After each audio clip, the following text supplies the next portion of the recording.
Hello students, welcome on CC defence online classes. अब अपन Monday test जो 10/8/2020 को लगा था उसका सॉल्यूशन देखते हैं। आपके क्वेश्चन नंबर 21 है। ठीक है, आपको दे रखा है कि आपकी जो फोर्स है, बल है बल, ठीक है, उसका मान दे रखा है 1 न्यूटन। फोर्स 1 न्यूटन है। ठीक है, ये किस में होता है? एमकेएस में। एमकेएस में दे रखा है। अब आपको इसी फोर्स का मान दूसरी मात्रक पद्धति में ज्ञात करना है, यानी आपकी जो सेकंड यानी यूनिट सिस्टम है उसमें फाइंड आउट करना है, जिसके अंदर आपको दे रखा है जो आपके मास होगा। मास आपको लेना है 10 ग्राम, लेंथ आपको लेनी है 10 सेंटीमीटर और टाइम आपको लेना है 0.1 सेकेंड। सबसे पहले मैं आपको पूछना चाहूंगा कि फोर्स की जो डायमेंशन होती है बीमा, वो कितनी होती है? m1 l1 t-2।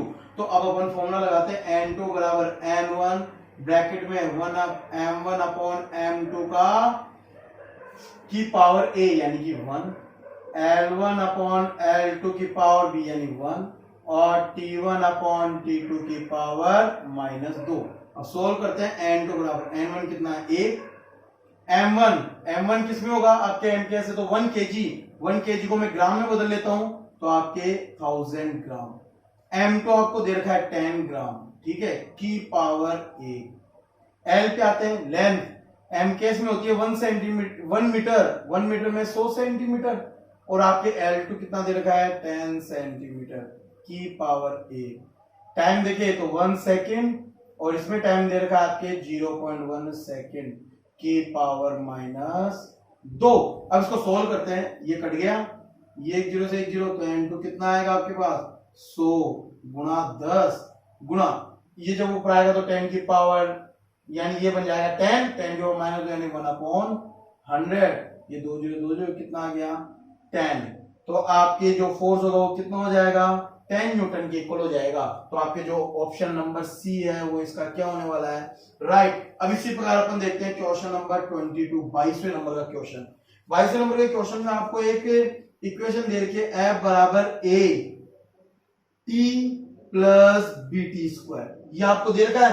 अब आपको पूछ रहा है a की डायमेंशन किसके बराबर होती है? a की डायमेंशन होती है आपके F की डायमेंशन और t की डायमेंशन की डिवाइड करती है। तो आपके पास कितना आएगा? बल की बीमा कितनी होती है? m1 l1 t-2 और टाइम की कितनी होती है? t1। जैसे आपने सोल्व किया कितना आएगा? m1 l1 t-3। तो बच्चों a की डायमेंशन बीमा निकालते आपको ऑप्शन पता लग जाएगा कि जो ऑप्शन नंबर 1 है वो राइट है। क्यों? क्योंकि किसी और ऑप्शन के अंदर आपके a की डायमेंशन ये नहीं है, परंतु आप चाहते हो b की डायमेंशन का, तो b की अपन निकाल सकते हैं। कैसे? f की dimension m1 l1 t-2, f की बीमा ये होती है और डिवाइड हो जाएगा t2 से। तो t2 क्या बन जाएगा सोल्व करने पर? m1 l1 t की पावर -4। तो आपके ऑप्शन नंबर ए क्या होने वाला है इसका? राइट। अब इसी प्रकार अपन आते हैं क्वेश्चन नंबर 23। क्वेश्चन नंबर 23 में आपको एक रिलेशन दे रखा है। E जो एनर्जी है, G आपके गुरुत्वीय नियतांक है, ग्रेविटेशनल कांस्टेंट है जिसकी पावर Q है, H आपके प्लांक कांस्टेंट है, प्लांक का कांस्टेंट, प्लांक का नियतांक जिसकी पावर Q है, और आपको दे रखा है C जो लाइट की वेलोसिटी है, प्रकाश का वेग है, उसकी पावर R है। तो अब अपन P और Q की वैल्यू निकालेंगे। तो सर एनर्जी की डायमेंशन, एनर्जी ऊर्जा की बीमा क्या होती है? m1 l2 t-2। G की बीमा कितनी होती है? m-1 l3 t की पावर -2 की पावर p। प्लांक कांस्टेंट की बीमा होती है आपके m1 l2 t-1 की पावर q और c वेलोसिटी ऑफ लाइट, प्रकाश के वेग की बीमा होती है आपके l1 t-1 की पावर r। जब अपन इसको सॉल्व करेंगे तो आपकी इक्वेशन क्या बन जाएगी? माइनस का p। सबसे पहले m की पावर देख रहे हैं तो माइनस का p और प्लस का q इज इक्वल टू कितना हो गया? 1। ये इक्वेशन नंबर 1। इसी प्रकार अपन देखते हैं नेक्स्ट 3p प्लस का 2q प्लस का r इज इक्वल टू 2। ये इक्वेशन नंबर 2 आपके, ठीक है। और इसी प्रकार यदि अपन देखें तो t की पावर -2 तो माइनस का 2p, इसको सोल्व करेंगे तो माइनस का q और इसको सोल्व करेंगे तो माइनस का r इज इक्वल टू -2। अब अपन ऑप्शन से पता कर सकते हैं ऑप्शन से यदि अपन देखें तो P और Q, आपके जो P और Q है उनकी वैल्यू इस प्रकार होगी कि इनका सम कितना आना चाहिए 1। तो यदि अपन देखना चाहे तो जो आपके ऑप्शन नंबर 1 है और जो ऑप्शन नंबर 2 और 3 है वो राइट होने वाले हैं। ठीक है, इनमें से कौन सा ऑप्शन राइट है अपन इसके बारे में फाइंड आउट करते हैं। तो अपन को इनको सोल्व करके P और Q की वैल्यू, तो मैं ऑप्शन से चेक करता हूं इसको। जैसे पहला ऑप्शन आपको दे रखा है, उसके अंदर आपको P की वैल्यू दे रखी है माइनस की हाफ, Q की वैल्यू दे रखी है प्लस की हाफ और R की वैल्यू दे रखी है 5/2। तो जैसे अपन P और Q की वैल्यू इक्वेशन नंबर 1 में लिखेंगे तो minus half minus plus half plus half plus half 1, यानी कि ये दोनों राइट है। अब R की वैल्यू चेक करने के लिए किसी भी एक इक्वेशन में पुट करते हैं। जैसे अपने इक्वेशन नंबर 2 में पुट किया तो क्या बन जाएगा, माइनस का 3/2 प्लस ये कितना बन जाएगा 2 into 1/2 और ये हो गया R की वैल्यू 5/2 इज इक्वल टू, सॉल्व करके देखते हैं कितना आएगा, ये 1 आएगा और 1 में से ऐड करते हैं आप माइनस का 3/2 और 1 इसमें ऐड कर देंगे कितना हो जाएगा 7/2 और इसको जब अपन 2 एलसीएम लेके माइनस 3 प्लस 7 कितना आने वाला है 2। तो आपके RHS भी इसी के इक्वल है। इसका मतलब जो ऑप्शन नंबर 1 है इसका राइट है। आपके P की वैल्यू कितनी होगी, माइनस की हाफ, Q की वैल्यू प्लस की हाफ और R की वैल्यू 5/2। तो जब ऐसे क्वेश्चन आ जाए जिनकी कैलकुलेशन बड़ी हो तो अपन ऑप्शन से डायरेक्ट पता कर सकते हैं कि आपके सॉल्यूशन क्या है। इसी प्रकार अपन क्वेश्चन नंबर 24 देखते हैं। इसके अंदर क्या बोल रहा है कि आपके कॉपर वायर है जिसकी लेंथ के अंदर उसको गर्म करने पर परसेंटेज चेंजेस आ रहा है कितना 2%। तो एरिया में परसेंटेज चेंज बताओ। तो आप जानते हो किसी स्क्वायर का एरिया क्या होता है एल स्क्वायर, और जब एल स्क्वायर यानी एरिया कितना हो गया एल स्क्वायर, तो जब इसकी परसेंटेज चेंजेस निकालेंगे तो जो पावर होती है उससे अपन इसकी परसेंटेज एरिया से मल्टीप्लाई कर देते हैं। तो आगे 2 into 2%, बच्चों एरिया में परसेंटेज चेंज कितना होगा 4%। तो आपकी जो ऑप्शन नंबर ए है वो इसका क्या होने वाला है, राइट होने वाला है। अब अपन क्वेश्चन नंबर 25 देखते हैं, जिस क्वेश्चन में आपको दे रखा है R इक्वल टू V/I और V आपको दे रखा है कितना 100 प्लस माइनस 5 वोल्ट, ठीक है, और आपको I दे रखा है 10 प्लस माइनस 0.2 एम्पियर। तो अब अपन निकालेंगे R में परसेंटेज एरर। तो आपको पता है R में परसेंटेज एरर क्या होने वाली है, delta V/V into 100% plus delta I/I into 100%। जैसे अपन सॉल्व करेंगे तो सर डेल्टा भी कितना है 5/100 गुणा 100%, ठीक है। इसके बाद में 0.2/10 गुणा 100%। जैसे अपन इसको सोल्व करेंगे तो ये कट गया, आपके परसेंटेज एरर कितनी आ गई, ये तो गई 5%। और जब इसको सोल्व करेंगे तो ये 1 पॉइंट हट गई 10 100 कितना 2%, यानी 7% इसके अंदर क्या है परसेंटेज एरर। जो आपके ऑप्शन नंबर बी है वो इसका राइट होने वाला है। इसी प्रकार अपन नेक्स्ट क्वेश्चन देखते हैं 26वें नंबर का। क्वेश्चन नंबर 26 है 26वें नंबर का। क्या बोल रहा है, एक ठोस गोला है, एक सॉलिड स्फीयर है जिसकी रेडियस के अंदर परसेंटेज एरर, रेडियस त्रिज्या में परसेंटेज एरर प्रतिशत त्रुटि दे रखी है 2% और इसका जो द्रव्यमान है मास है उसके अंदर परसेंटेज एरर दे रखी है 1%। तो अब पूछ रहा है कि बताओ जड़त्व आघूर्ण में परसेंटेज है, जड़त्व आघूर्ण का फॉर्मूला क्या होता है mr²। तो I के अंदर परसेंटेज एरर कितनी होगी, m की पावर 1 है तो 1% प्लस r की पावर 2 है तो 2 को इसके परसेंटेज एरर से मल्टीप्लाई करेंगे, कितना आंसर आने वाला है 5% एरर होगी। तो आपकी जो ऑप्शन नंबर सी है वो इसका राइट है। इसी प्रकार अपन क्वेश्चन नंबर 27 देखते हैं। आपकी 27 नंबर के क्वेश्चन में बोल रहा है क्या कि P vector plus Q vector, ठीक है, और P vector cross Q vector के मध्य कोण बताओ।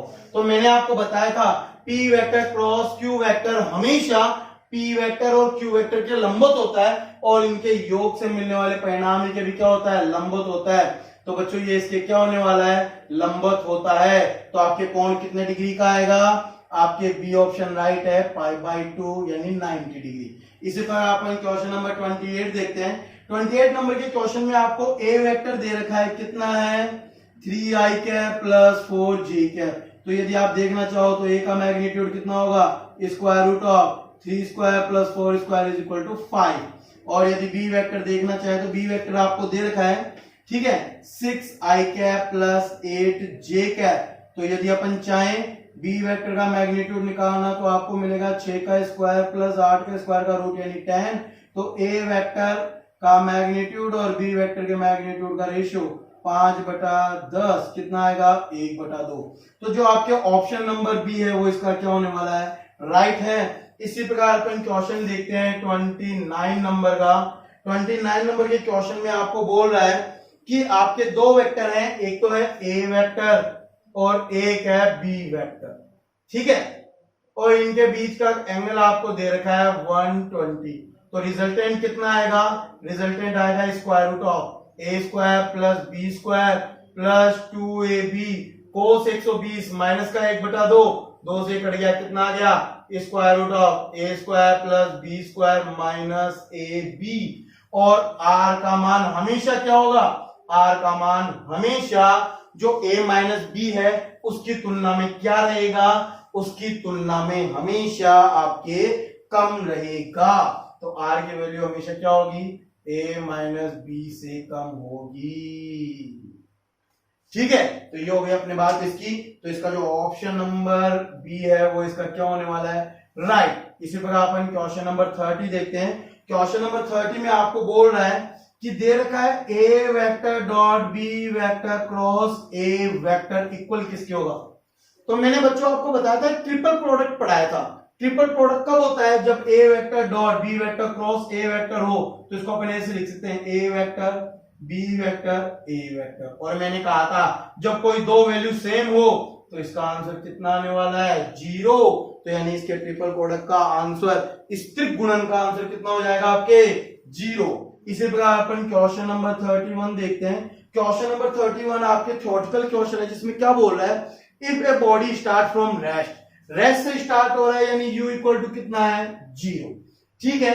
अब क्या बोल रहा है, the time in which it cover a particular displacement with uniform acceleration is, ठीक है। यदि कोई कण विरामावस्था से चल रहा है तो उसके द्वारा किसी समय t में तय की गई दूरी यानी निश्चित दूरी को तय करने में लगा समय किस प्रकार होगा। तो आपको दूरी और समय में संबंध निकालना है, एस व टी में संबंध रिलेशन निकालना है। तो आप जानते हो सेकंड इक्वेशन ऑफ मोशन क्या बोलती है, एस इक्वल टू यू तो 0 है तो हाफ जी टी स्क्वायर। तो बच्चों टी यहां से निकालें तो क्या आएगा square root of 2s upon g. तो जो टाइम होता है वो दूरी के विस्थापन के वर्गमूल के समानुपाती होता है। तो जो आपके ऑप्शन नंबर 4 है डी है वो इसका राइट होने वाला है। इसी प्रकार अपन क्वेश्चन नंबर 32 नंबर का क्वेश्चन देखेंगे। इस क्वेश्चन में क्या बोल रहा है, इस क्वेश्चन में ये बोल रहा है कि आपके एक कोई मोटर कार है जो 1/3 पार्ट, टोटल डिस्टेंस का 1/3 पार्ट, v1 वेलोसिटी से v2 वेलोसिटी और v3। अब देखिए 1/3 पार्ट की बात चल रही है, ठीक है, पार्ट की बात चल रही है यानी कि इसका मतलब d डिस्टेंस, d पार्ट इसका क्या है कांस्टेंट सेम है। और मैंने कहा था जब ऐसी कंडीशन हो तो एवरेज स्पीड का फॉर्मूला क्या होगा 3s1 s2 s3 upon s1 s2 plus s2 s3 plus s1 s3। तो बच्चों जब भी एवरेज स्पीड औसत चाल का क्वेश्चन आए तो क्वेश्चन में पता करो समान दूरी का कॉन्सेप्ट है या समान समय का कॉन्सेप्ट है। अगर समान दूरी का कॉन्सेप्ट है तो आपके ये फॉर्मूला, तो आपको चाल दे रखी है तीनों की। S1 आपको कितनी दे रखी है, S1 यानी V1 में चाल दे रखी है 10, V2 आपको दे रखी है 20 और ये दे रखी है 60। मैं डायरेक्ट मल्टीप्लाई कर देता हूं। इसको मल्टीप्लाई करेंगे 10 को 20 से तो 200, 200 को इससे करेंगे 60 से तो 1200 और 60 को 10 से करेंगे तो 600। तो आपके एवरेज स्पीड कितनी होने वाली है 3 गुणा 10 गुणा 20 गुणा 60 बटे में इसको सोल्व करेंगे तो 14 और ये आपके 2000 हो गए। सर 2000 हो गए तो ये 3 जीरो से 3 जीरो, ये 2 से 2 गया। तो एवरेज स्पीड कितनी होने वाली है 18 किलोमीटर पर आवर। तो आपके औसत चाल कितनी होगी 18 किलोमीटर पर आवर। आपकी जो ऑप्शन नंबर ए है 1 है वो राइट है। इसी प्रकार अपन आगे 33 है। इसके अंदर आपको पूछ रहा है कि t बराबर 0 से लेकर t बराबर 8 के बीच में विस्थापन बताइए। तो मैंने आपको बताया था जब वेलोसिटी टाइम ग्राफ वेग समय वक्र दिया हो तो विस्थापन कैसे ज्ञात करते हैं? वेग समय वक्र का क्षेत्रफल लेते हैं, वो भी साइन के साथ, चिन्ह के साथ, यानी नीचे वाला क्षेत्रफल तो हो जाएगा माइनस का, तो A2 ज्ञात करें तो माइनस का 1/2 गुना, ये एक समलंब चतुर्भुज बन रहा है, और समलंब चतुर्भुज का क्षेत्रफल कैसे निकालते हैं? समानांतर भुजाओं का योग, तो ये भुजा कितने की है? 7 में से 5 गए तो 2, प्लस ये आपके टोटल भुजा कितनी? 8 में से 4 गए तो 4, और गुना इनकी ऊंचाई, ऊंचाई किसके बराबर? माइनस के 2, तो माइनस मैंने आगे ले लिया है, 2 से कट गया तो इसका क्षेत्रफल कितना हो जाएगा बच्चों? माइनस का 6 मीटर। इसी प्रकार अपन इसका क्षेत्रफल ज्ञात करते हैं A2 यानी A1, ठीक है। ये किसका होगा? ये प्लस का, क्योंकि ये क्षेत्रफल ऊपर है तो वही समलंब चतुर्भुज है तो आधा। अब भुजाओं का योग, समानांतर भुजा ये कितनी है? 1 और 3 यानी कि 2, प्लस टोटल हो गया 4, और आपके ऊंचाई कितनी है? 4 के बराबर। इसको काटा तो 2, 6 दूनी 12, तो आपके डिस्प्लेसमेंट कितना हो गया बच्चों? आपके होगा A1 माइनस A2, 12 में से 6 गए तो कितना बचा? 6 मीटर। तो 6 मीटर का आपके क्या होगा? उस कण का विस्थापन होगा। तो जो ऑप्शन नंबर सी है वो आपके इसका राइट है। अगले क्वेश्चन में बोल रहा है कि आपको वेलोसिटी टाइम ग्राफ, वेग समय वक्र दिया हुआ है, इसके अंदर किस ढाल का त्वरण सर्वाधिक होगा, ठीक है, किस स्लोप का एक्सेलरेशन सबसे ज्यादा होगा। तो सबसे पहले अपन इसका त्वरण ज्ञात करते हैं A1। कैसे निकालते बता दो? y2 minus y1 upon x2 minus x1, y2 20, y1 0, 20 minus 0 बटा x2 यानी कि 20 माइनस 0, कितना आ गया? 1 मीटर पर सेकंड स्क्वायर। ये इसके पैरेलल लाइन है, थीटा इक्वल टू 0, तो इसका त्वरण कितना होने वाला है? 0। अब अपन बात करते हैं इसकी, इसका त्वरण कितना होगा? वही y2 कितना है? 60, y1 कितना है यहाँ पे? 20, 60 माइनस 20 बटा 40 में से 30 घटाएंगे तो 10, तो आगे कितना बचेगा? 4 मीटर पर सेकंड स्क्वायर, ठीक है। तो ये बात आ गई। अब अपन निकालते हैं इसका त्वरण A4, ये कितना होगा? y2 कितना है? 0 माइनस इसका y1 कितना है? 60 बटा टाइम कितना लग रहा है? 70 में से 40 गए तो 30, यानी A4 कितना हो गया? माइनस का 2 मीटर पर सेकंड स्क्वायर। यानी मैक्सिमम वैल्यू किस पार्ट की है? BC की।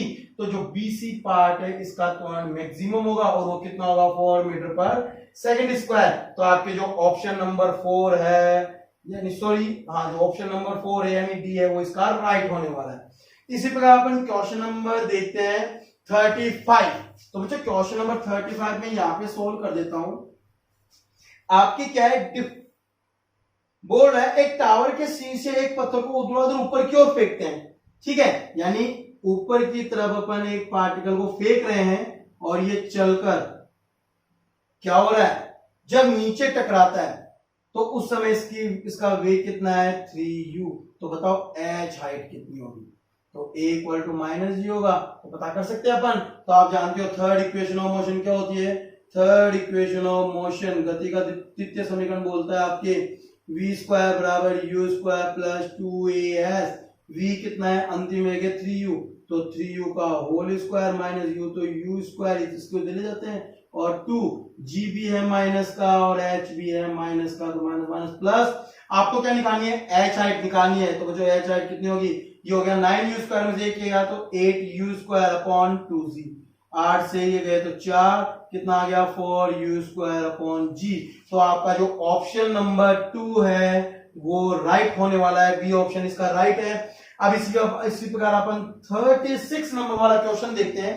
आपके दो कण हैं अलग अलग मास के, एक का तो मास m और एक का मास mb। इसकी ऊंचाई है आपके a ऊंचाई से गिरा रहे हैं, यानी प्रारंभिक वेग 0। इसको अपन गिरा रहे हैं b ऊंचाई से, तो इसको b ऊंचाई से गिरा रहे हैं, इसका भी प्रारंभिक वेग कितना है? इसका भी इनिशियल वेलोसिटी कितनी है? 0। तो आप जानते हैं जो h बराबर होता है, u तो 0 है, तो हाफ g t स्क्वायर। तो यहां से निकला t बराबर square root of 2h upon g। तो यहां से निकल रहा है t क्या हो गया?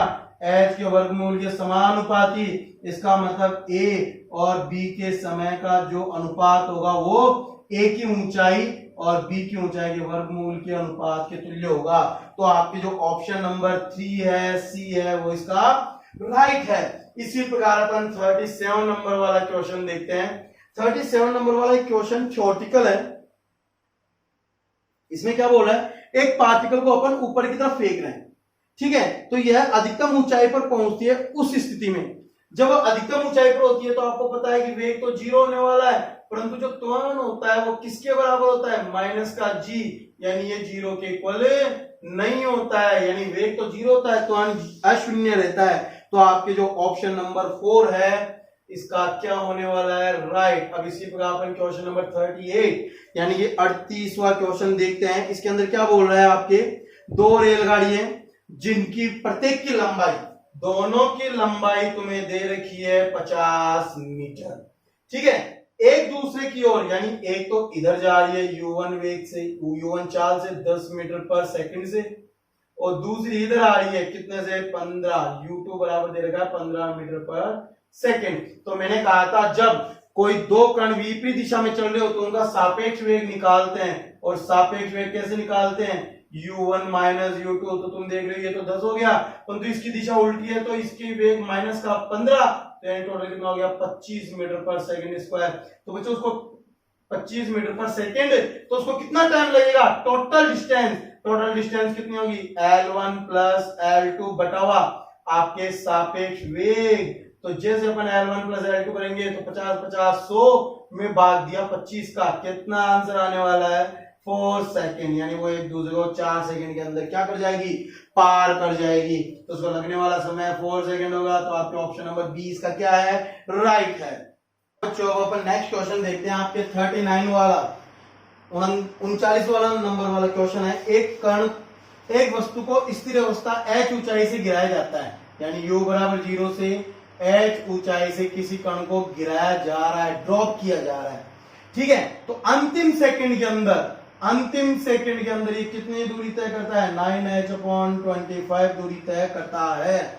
तो बताओ वस्तु कितनी ऊंचाई से गिरती है, यानी टोटल ऊंचाई तुम्हें बतानी है कि इस कण की टोटल ऊंचाई कितनी है। तो आप जानते हैं कि यदि टोटल समय t है तो tवें सेकंड के अंदर, यानी अंतिम सेकंड में इतनी दूरी तय हो रही है, तो फॉर्मूला क्या होता है, Sn बराबर u प्लस a/2 2n-1। तो Sn कितनी दूरी तय हो रही है, 9h/25 is equal to u तो 0 है और a कितना होता है, g/2, यानी गुरुत्वाकर्षण g लगेगा और 2t-1, ठीक है। अब अपन इसको सॉल्व करते हैं। आप जानते हैं कि टोटल h हाइट कितनी होगी, टोटल h हाइट होगी, यानी second equation of motion half gt square. तो यहां पे इसकी वैल्यू पुट कर देंगे तो आपके पास क्या आएगा, 9/25 इंटू हाफ gt स्क्वायर और g/2 2t-1, g/2 से g/2 गया। तो जैसे अपन को सॉल्व करेंगे तो बच्चों क्या आएगा, 9t स्क्वायर, इसको इधर मल्टीप्लाई किया तो कितना आएगा, ये इस तरफ आ गया माइनस का 50t, ठीक है, और ये आपसे इससे मल्टीप्लाई होगा तो ये हो गया प्लस का 25 इज इक्वल टू 0। तो इसको कितना t टाइम लग रहा है ये अपन फाइंड आउट करेंगे। तो आपके t टाइम यदि अपन निकालेंगे तो आप जानते हैं सीधी तरह 40 सूत्र से 50 प्लस माइनस 50 का स्क्वायर 2500 और अपन इसमें से माइनस करेंगे, ठीक है, यानी इन दोनों को मल्टीप्लाई का 4, तो माइनस का 4 AC तो 4 यानी माइनस का 900 बटा 2a 18। टी टाइम कितना होगा 50 प्लस माइनस 2500 में से गए तो 16 यानी 40 बटे 18। यदि अपन प्लस से वैल्यू ले तो कितनी आएगी 90 बटे 18। 90 बटे 18 का मतलब 5 सेकंड उसको लगेंगे। और यदि अपन माइनस से आंसर लेते हैं तो आप क्या आएगा 10 बटे 18 यानी 5 बटे 9। तो ये तो समय पॉसिबल ही नहीं है, ये तो हो ही नहीं सकता। तो आपकी यदि 5 सेकंड पर है तो h हाइट कितनी होगी हाफ जी टी स्क्वायर। तो बच्चों g कितना है 10 और t टाइम कितना दे रखा है 5 यानी 25। तो ये कट गया 5, 25 को 5 से गुणा करेंगे तो 125 मीटर की हाइट से उस वस्तु को गिराया जा रहा है। तो जो आपके ऑप्शन नंबर सी है 3 है वो इसका क्या होने वाला है, आपके इसका ऑप्शन ये राइट होने वाला है। अब इसी प्रकार अपन क्वेश्चन नंबर 40 सोल्व करते हैं। 40वें नंबर का क्वेश्चन क्या बोल रहा है कि एक कण को h ऊंचाई से छोड़ा जाता है, उसी समय एक अन्य कण को धरातल से ऊपर की ओर जो 4h ऊंचाई तक जाता है, तो दोनों कण कितने समय पश्चात एक दूसरे से मिलेंगे, यानी उनको कितना समय लगेगा बताओ। ठीक है, तो सबसे पहले मैं आपको एक चीज बता दूं क्या कि एक ऊपर से कण को गिराया जा रहा है, ठीक है, h ऊंचाई आपको दे रखी है 4h की, और एक कण को अपन ऊपर की तरफ फेंक रहे हैं, तो यहां से यहां तक जाने पर इसका अंतिम वेग कितना हो जाएगा, 0।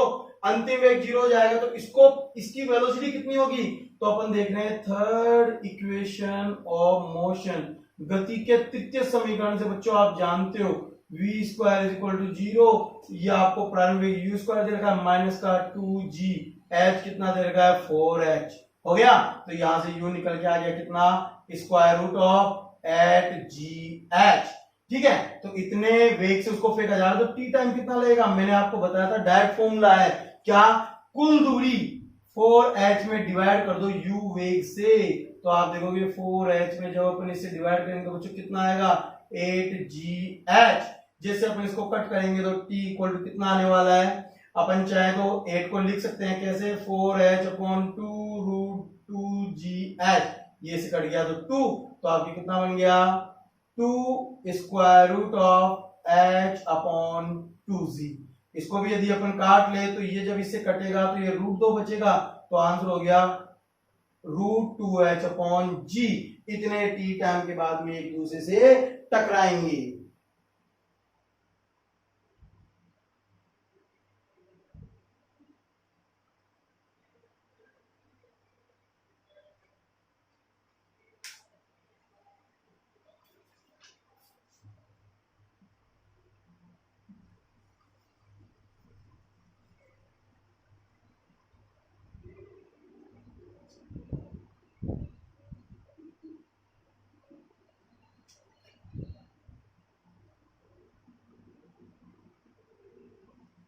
तो आपके इस स्थिति में u वेग आ गया स्क्वायर रूट ऑफ 8gh, परंतु उस कण को गिराया कहां से जा रहा है, उस कण को h ऊंचाई से गिराया जा रहा है, तो उसको लगने वाला टाइम कितना होगा h अपॉन u, तो h अपॉन square root of 8gh, solve करेंगे तो कितना आएगा square root of h upon 8g।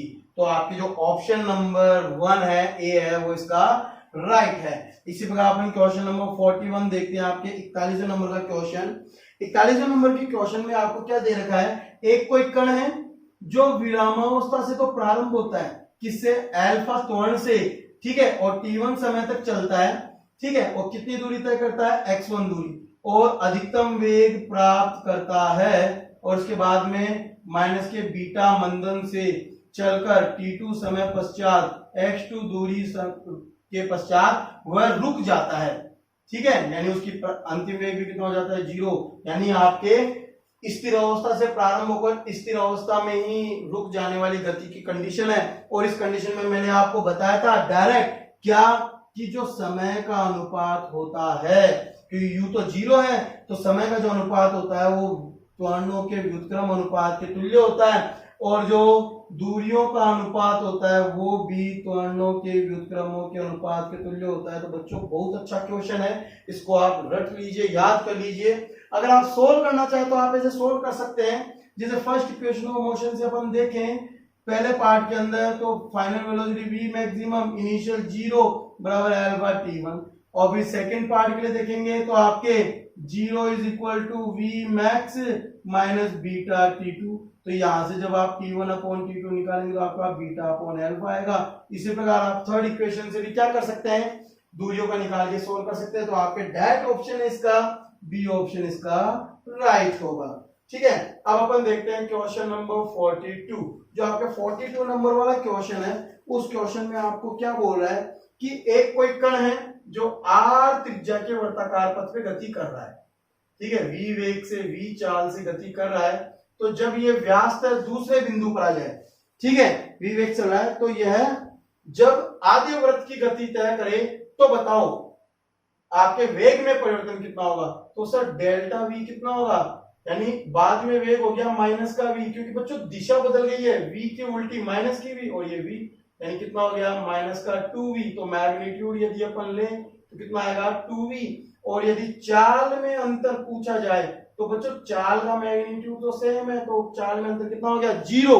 तो अपन कह सकते हैं कि जो आपके ऑप्शन नंबर कौन सा, ऑप्शन नंबर जो सेकंड है बी है वो इसका राइट है, ठीक है।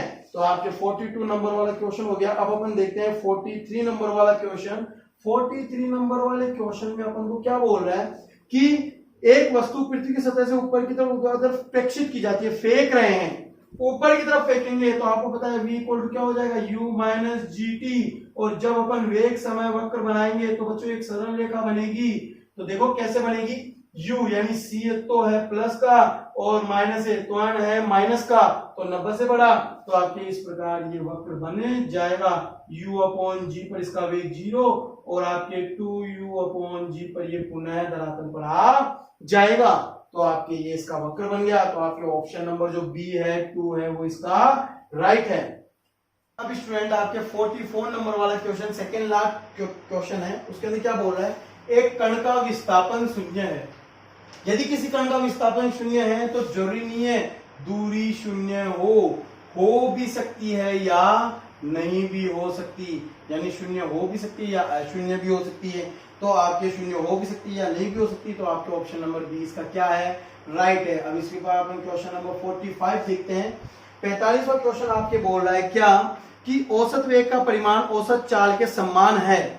ठीक है, आपके जो एवरेज वेलोसिटी है उसका परिमाण आपके जो एवरेज स्पीड है उसके इक्वल है।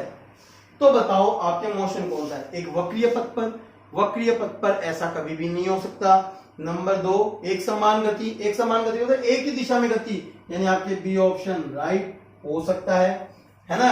और देखते हैं अपन नियत त्वरण के साथ गति, नियत त्वरण के साथ यदि कोई गति हो रही है तो प्रवलयाकार पथ भी हो सकता है, जैसे अपन देखते हैं प्रक्षेप्य गति, तो जरूरी नहीं है। और नियत मंदन के साथ गति प्रक्षेप्य पथ ले सकते हैं अपन, तो ऐसा संभव नहीं है। तो आपके बी ऑप्शन राइट है, एक समान गति इसका सही ऑप्शन होगा। तो ये आपके मंडे टेस्ट जो 10/8/2020 को लगा था न्यू स्टूडेंट के का पेपर, इसका सॉल्यूशन है। तो बेस्ट ऑफ लक जिन स्टूडेंटों के अच्छे नंबर आए हैं।